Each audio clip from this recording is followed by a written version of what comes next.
like a Netflix documentary. It's not something that happens two houses down the street. Just devastating. A house fire turned homicide investigation.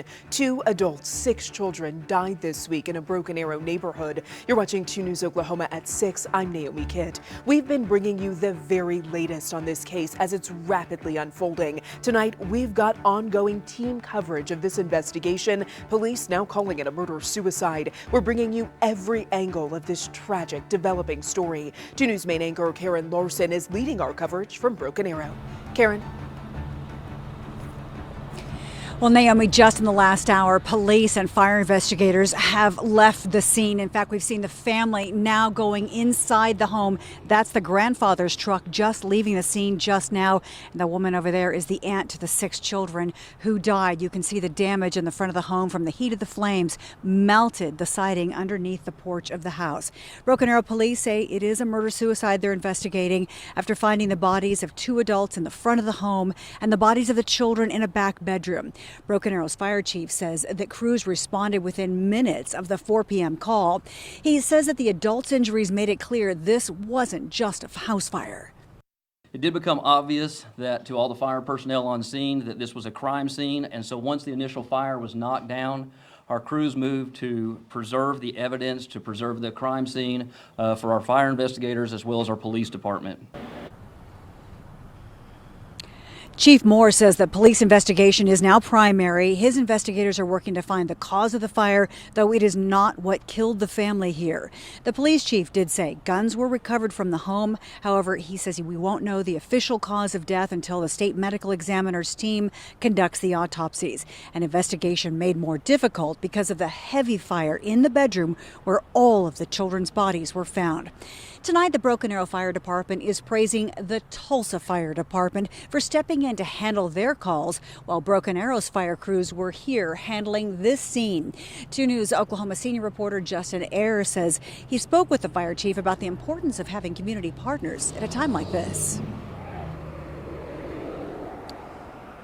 Karen, the chief says the majority of crews, of course, went to that house where it all went down. So what did they do? They called Tulsa, and crews came here to Broken Arrow Fire Station right behind me, Fire Station 6, and they were ready to go on calls. We also had help from our surrounding communities who came and operated here in the city of Broken Arrow, running our other calls that were occurring at this time so that we could focus all of our efforts on this tragic emergency. I spoke with Broken Arrow Fire Chief Jeremy Moore 5 hours after he made that public statement. A statement he cares deeply about, knowing its importance when there's multiple victims at a scene. During that time, we worked closely with Tulsa Fire and IMSA to be able to come over and actually stage their fire trucks in our fire stations to work with us.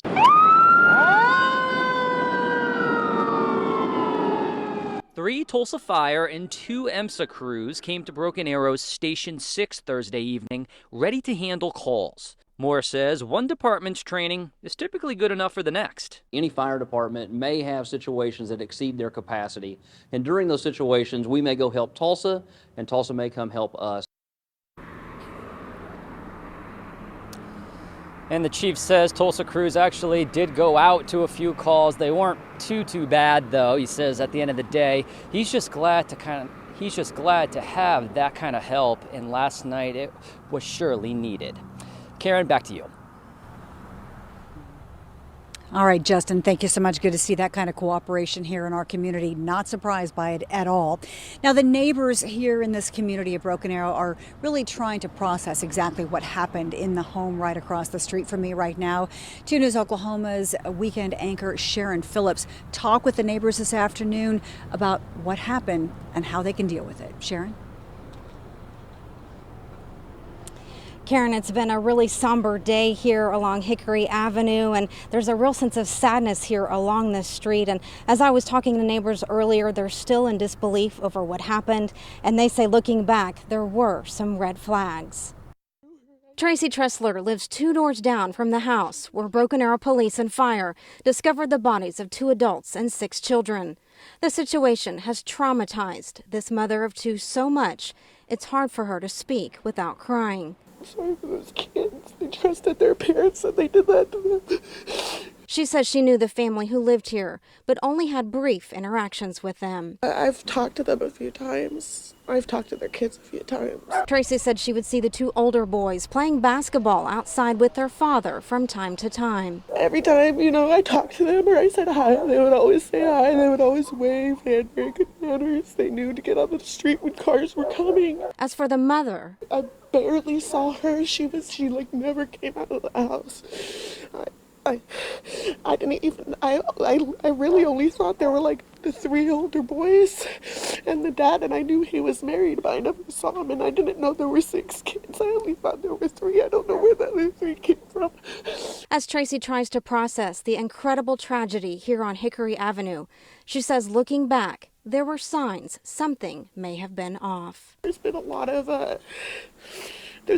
noises and a lot of signs that us neighbors should have picked up on, but we didn't. Just noises, never leaving the house, never being outside really, except for like the 2 older boys.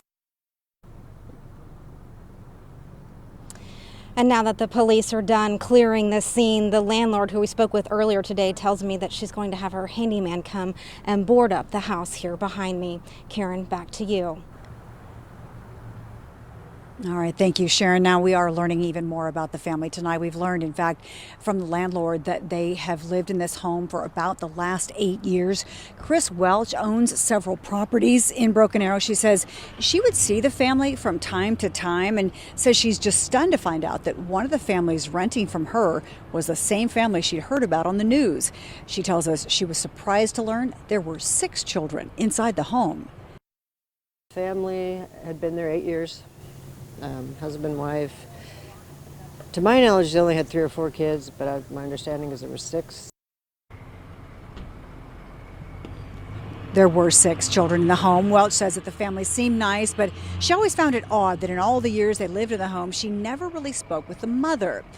Now, all of this time tonight, Broken Arrow Police and Fire, they're providing some outside counseling for first responders as they process the tragedy that they had to deal with here at that home here on Hickory. 2 News anchor Naomi Kidd explains how the department is addressing the first responders' mental wellness. Naomi?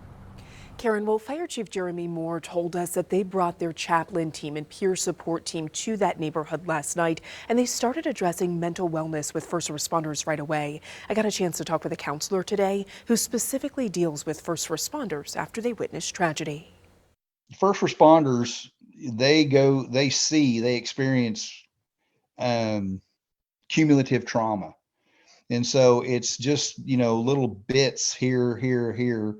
And so what happens over time is that builds up and that continues to build. Jim Waring is the law enforcement engagement director at Grand Mental Health. He spent decades as a police detective and knows firsthand the mental toll it can take. When first responders of any kind go into a scene, they first instinctually go to their training and the task at hand. As Broken Arrow firefighters and police officers discovered a fiery scene, then the bodies of 8 people, including 6 children, BA Fire Chief Jeremy Moore says they started providing support right away. Definitely learned some strong lessons in this community about facing tragedies such as this.